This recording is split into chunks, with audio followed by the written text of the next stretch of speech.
Hi, my name is Lily and welcome back to my channel and welcome to my slightly late October wrap up.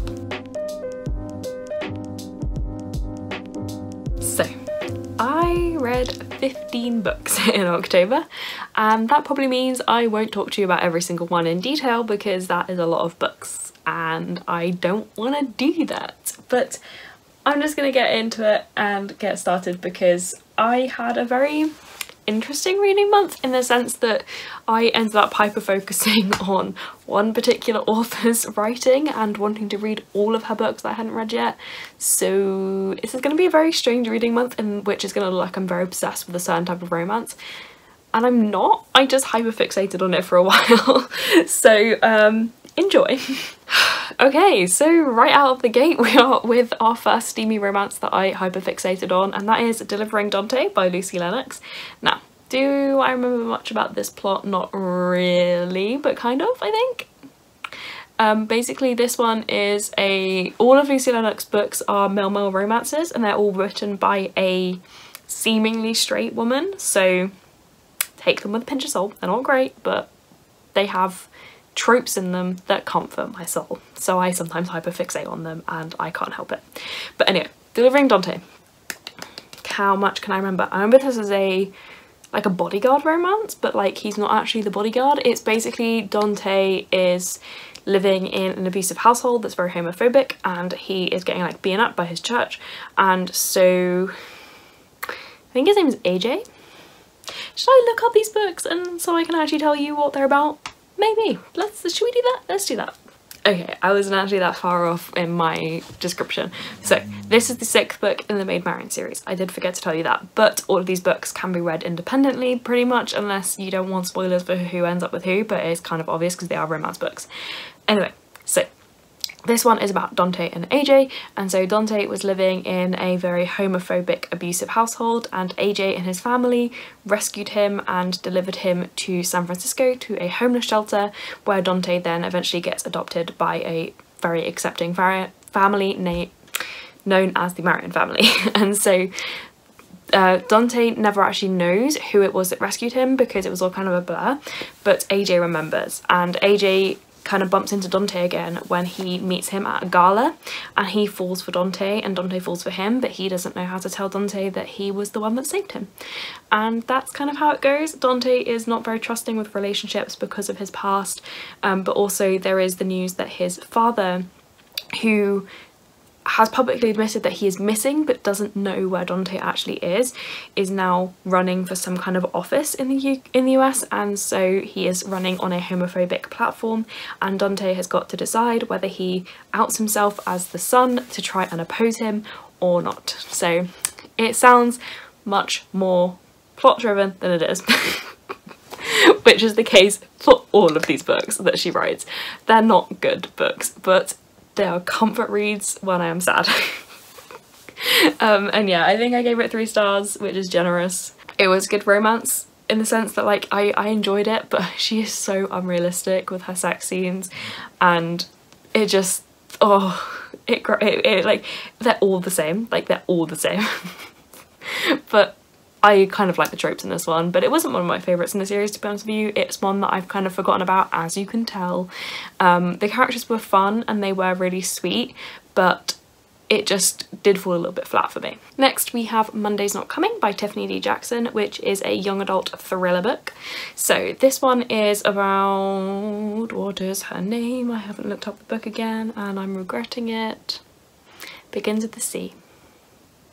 Claudia.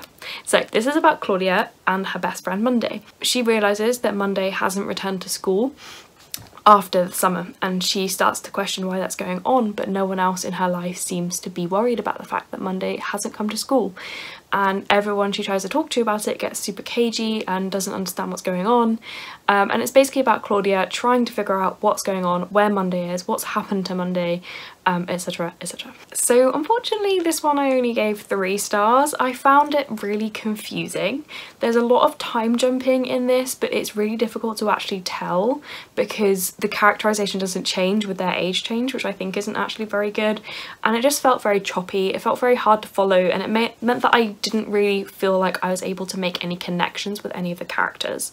So in general, it wasn't a great read for me. I thought it was interesting, but I felt like the specifics of what actually happened to Monday I wasn't expecting, because it is quite out of the box, but the general gist of what happened to Monday I felt like was really obvious.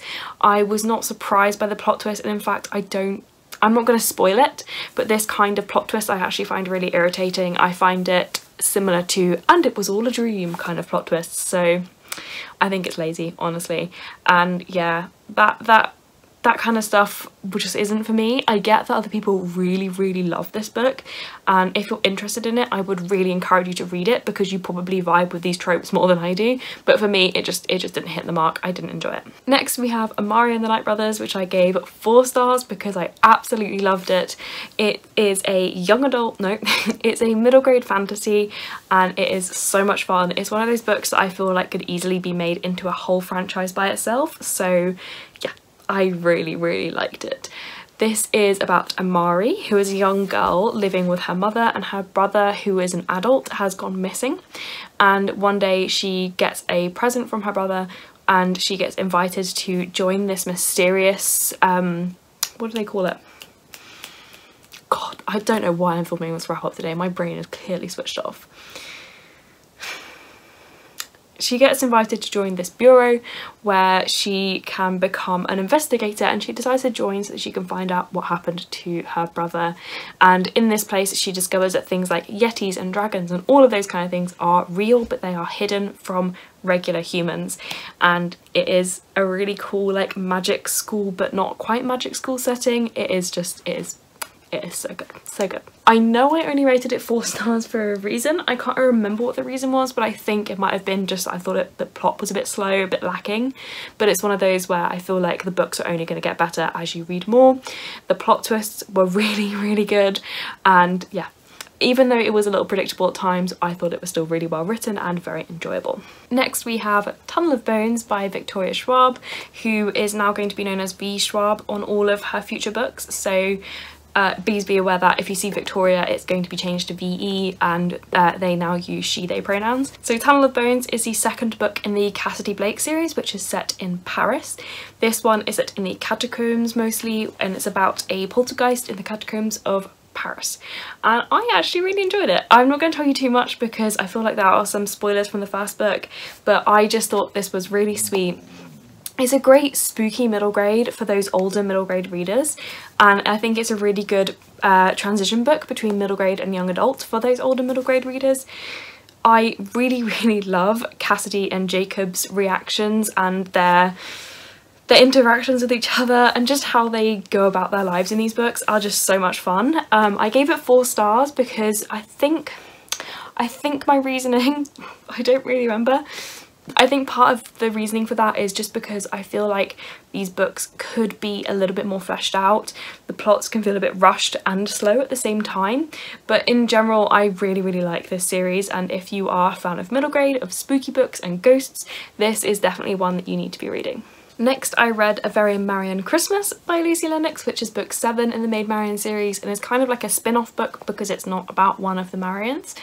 I can't tell you the names because very unhelpfully the blurb for this one doesn't have their names. It's just a parody of the 12 Days of Christmas song, but I can tell you what it's about without the names. So it's a friends to lovers romance, and I think it's slightly shorter than the other Maid Marian books because it's kind of originally was a novella that got extended. And this one is about a guy who has moved from Canada, I think, to San Francisco where the Marians live. And he meets the Marian family because he is a nurse, but because he has a Canadian nursing license, he has to pass through the tests to be able to work in America. So in the interim, he signs up to be part of a sales company. But what he doesn't realise is this sales company actually sells sex toys. And so the reason he meets the Marian family is because they have a sales party at their house with all of them there, and he is the rep that goes. So they meet him, they find out he's new to the area, and they decide to try and find him a boyfriend before Christmas, and they start placing bets on it. But little do they know that while he is new to the town, he is staying with an old childhood friend who he has had a massive crush on since forever. This childhood friend is some kind of executive. I can't remember what he does, but he's very rich and powerful. He might even be a lawyer. I can't remember. Maybe a lawyer? He also knows the Marion family, but they don't know that each other knows the Marion family. He works with the husband of the only Marion daughter, so I think he is a lawyer, and basically he is one of the people that the Marion family decide to try to set up with the initial guy, but they don't know.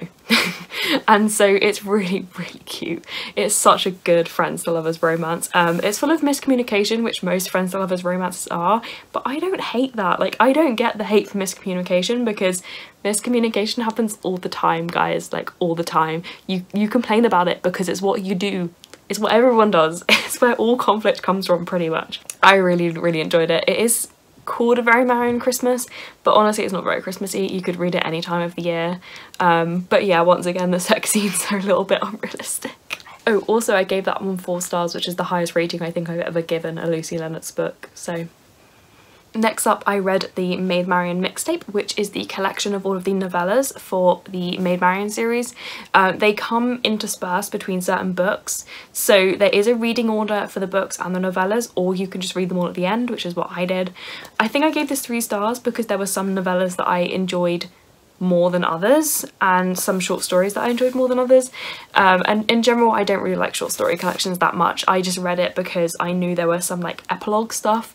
But one thing I found absolutely hilarious is she wrote a whole novella short story thing about the wedding between 2 characters from previous books, and then she put an author's note at the beginning saying, "Oops, I realise now in another book I said they eloped, but I didn't realise until after I wrote this whole wedding thing, so just pretend this is like a wedding they had after the elopement so their family could be there." But then she didn't rewrite the book to make it look like that. She left it as if this was their only wedding. This is the quality of writing, my friends. This is...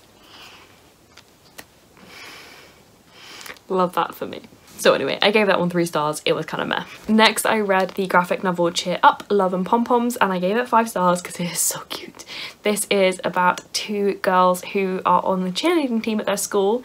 One of them is a trans girl who joined the cheerleading team to feel more accepted after she came out as trans, and the other one is a small little kind of butch queer girl who is there because she needs to beef out her resume so that she can get into college, and she is kind of scared because the girls generally don't like her at school because she's a bit rough and ready. And it's about them falling in love and trying to fit in with this cheer squad and all that kind of fun stuff, and I really, really, really liked it. The art style is super cute and it's like pop arty. It's really cute. It's cartoony, it's really cute, I love it, and I thought the characters were also really sweet and lovely, and I just, oh, it was just so pure. It was just so good. And I feel like they handled really well those people who try to be allies so that they can look good rather than because they want to be an ally. Like, it was just so good, and it's so well explored. Really, really good for teenagers and young adults especially, but of course can be read at most ages. Now the lighting's going dodgy because the sun is setting, so let me try and fix it. Better. Right, so next I read The Steel Prince, which is the first comic in the prequel series for the A Darker Shade of Magic books by V. Schwab, and you don't have to have read all of those books to be able to read the comics, because I haven't. Basically this one, I think I gave it 2 stars. I'm really sorry, I just didn't vibe with this one at all. I just found the art style kind of ruined the entire thing for me. It was so dark, I couldn't understand what was going on, but also I felt that the plot was just kind of poorly paced, and yeah, in general it just wasn't for me, but it might be one that's better for people who are huge fans of this fans of the other series, and yeah, give it a go if you're interested, but I didn't like it. Next we had Right as Rain by Lucy Lennox, which is one of my new favourites from her because it is a sports romance and it's kind of friends to lovers. So they start out as enemies, but like, I'll explain the premise so you understand where I'm coming from. So this is about Tilla and Mikey. Tilla is a professional football player in America, as in NFL, not soccer, and he basically is not looking after himself properly and is not eating properly. Mikey is the coach's son, and he is a like professional chef, caterer, nutritionist person. It's never really clear which of the ones he is, but he's something along those lines. Between the coach and the manager, they decide that Tiller needs someone as like his in-house chef, and the agent then hires Mikey to be that chef, even though the coach doesn't approve of this, because Mikey used to be the personal chef and personal assistant for a different player on the coach's team, and he slept with him. And when the coach found out, he kicked the guy off the team, and the coach doesn't want to lose Tiller because Tiller is one of the best players in the NFL. But it happens. So anyway, you're expecting the book to then be about them building this relationship when they first become in this working relationship, and when Mikey first moves into Tiller's house, but you know, there's a time jump. I think it's even a few years that the time jump happens over to them living together comfortably and being friends. So it definitely becomes a friends to lovers romance, because even though when they first meet they don't like each other, by the time the story kicks off they are friends. Tiller gets injured during a game, and it is a career-threatening injury, so he manages to convince the coach to let him have a holiday to get away, to distract himself. So they go and stay in Asta Valley, because this is book 1 of the Asta Valley series, which is like some mountainy place in like Colorado, I think, and it has like some old ski slopes, and it's them in this cabin in Colorado falling in love, and it's really cute. I really enjoyed it. I still think I only... oh no, I did give this 4 stars. I did give it 4 stars. Even though it's a bit unrealistic. By the Asta Valley series, I feel like she's getting a bit better at writing. And yeah, I really enjoyed it. It's really cute, and I loved Tiller and Mikey so much, and it had a lot of my favourite tropes in it. Next, I backtracked and read the prequel novella to Writer's Reign, which is called Winter Waits. So this is the prequel for the Asta Valley series. Okay, hopefully I've evened out the lighting now because it was going all over the place, but fingers crossed this will stay. So, like I was saying, I then backtracked to read Winter Waits, which is the prequel for the Asta Valley series. I just didn't realise that I'd missed it out. And this one is pretty simple, it's pretty short, and it is a celebrity and fan romance. It's about a famous like country singer having a tour, and while he's on stage he sees this guy in the crowd and instantly falls in love with him, but that guy seems to get a text on his phone and runs away, and in his shock the singer tries to chase him out but doesn't find him, and after the show he's so angry that he didn't find this guy that he punches a wall and hurts his hand. The guy is Winter, who is a physiotherapist or occupational therapist, one of the two, and he leaves the show because he finds out that his boyfriend is cheating on him, and he's worried that his boyfriend's accidentally let a cat out and he wants to go save his cat. Then the singer has injured himself, so he is taking a break and he is staying in Asta Valley and he needs some physiotherapy, and they send Winter and they hit it off and fall in love, and it's super cute. Like, I will give this to Lucy Lennox. She is very good at writing a cute romance, even if the like sex scenes are super unrealistic, and I really enjoyed it. It's pretty basic. There's not a lot of plot to it because it is a novella, but it was sweet. I then read book 2 in the Asta Valley series, which is Sweet as Honey. This is Sam and Truman's romance. So Truman is this small, very eccentric little guy who runs like a spices shop in Asta Valley, and he lives on a farm out on the edge of town, which he inherited from his aunt, and there he grows everything he needs to make his own spices, and he's quite successful at that, but the town blames him for the failure of the town because there used to be these enormous ski slopes, and it all got bankrupted when a famous skier got injured and could no longer play and could no longer ski, and basically they think that it is Truman's fault because he was the one who left the sled out that the guy tripped on when he was a child. So he is being bullied by the people in the town. Sam is new to town. He is friends with Tiller and Mikey from the previous book. He is there to help them with some construction. They're trying to convince him to be the lead like construction person for the reopening of the ski slopes, which is what they're trying to do. While he is there, he meets Truman, and he has this protective instinct over Truman because he finds out that Truman is being bullied, and it is about them getting to know each other whilst also being unsure because Sam's meant to be leaving and Truman is having and Truman has this very difficult relationship with another man in town. So this one, the plot was pretty weak. It wasn't great, but you're not reading these books for the plot, honestly. The romance was pretty sweet, but still, it was only a 3-star read for me. Then I read book 3 in the Astor Valley series, which was Hot as Hella, and that one is about Finn Heller, who is a famous child actor who is trying to make his break into serious acting, and he is taking part, and he is the lead role in an action film that is filming over on Tilla and Mikey's property in the mountains. And the love interest for this one is Declan, who is the new chief of police, and basically they get off on the wrong foot because Finn thinks that Declan is a valet service and tells him to take the car away. So then Declan thinks that Finn is this like entitled bratty child star, and Finn isn't like that. And basically they end up having to do a ride along so that Finn can have some research for his show, for his film, and that is how they start to get to know each other and fall in love.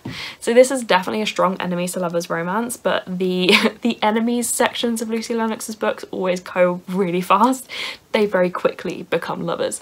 I actually thought this one was half decent, like the plot was actually quite interesting, and I really loved Finn. Declan was a little bit too alpha male-y for me and a little bit too like jumping the gun to protect him, but Finn himself was just so sweet and so lovely. I really liked his character. Next I started reading the Licking Thicket series, which is Lucy Lennox collaboration with May Archer. This one is not great, but it's fun. So the first book is called Fakers, and this one is about Brooks, who left the town of Licking Thicket many years ago after he accidentally kind of outed himself to the whole town while breaking up with his girlfriend, and he has to go back to the town for the annual festival, and he has to kind of be in charge because his dad usually is in charge of the festival, but his dad is unwell, so he has to take over. But he knows that when he goes back, people don't really see him as gay, so they're going to still try to set him up with his old girlfriend. So instead he asks his best friend from work, Paul, to come with him, and they can work in between the festival activities. Then you have Ava, who is the ex-girlfriend. She's also worried that when she comes back for the festival, because she hears Brooks is coming back, they're going to try and set them up. So she asks her best friend Malachi to come with her to pretend to be her boyfriend, but Mal is secretly gay. And it's about Brooks and Mal hitting it off. There's not much more to say. It's kind of about small town nonsense and stuff like that. It is not great, but it is fun to read. And the final book that I read in October is the next book in the Licking Thicket series, which is Liars. This one is about Diesel and Parrish. Diesel's sister has recently passed away, and she made him the guardian of her baby, and he really wants to be the baby's guardian. However, his sister was adopted by a different family and her adoptive parents want to take the child, and there is currently a custody battle happening between them, and the grandparents are looking more likely because they're really wealthy, they have a much more stable home, and Diesel is just a single man who runs a scrapyard. So he is really worried, and he encounters Parrish. And Parrish is this really sweet guy who knows how to look after babies, and he basically propositions Parrish and says, please can you pretend to be my fiance while they're doing the custody battle so that I look more stable and I can keep the baby. And Parrish is an absolute sucker for babies, and he thinks that Diesel's really hot. He's kind of having this insta-love moment, so he kind of impulsively says yes, and they then pretend to be in a relationship so that Diesel can keep the baby. And yeah, you can see what's happening. You know what's gonna happen. Again, this one wasn't great on the plot side, but the romance was really sweet, and I really loved Parrish and Diesel. They are so cute together. So those are all the 15 books I read this month. People are probably going to hate on me because they were all kind of short, trashy romances, but I don't care. I had a good time. They weren't great, but I really enjoyed reading them, and I had a really nice chill time. Work was super stressful, so it was nice just to have these really easy to read, chill books to read when I was done with work.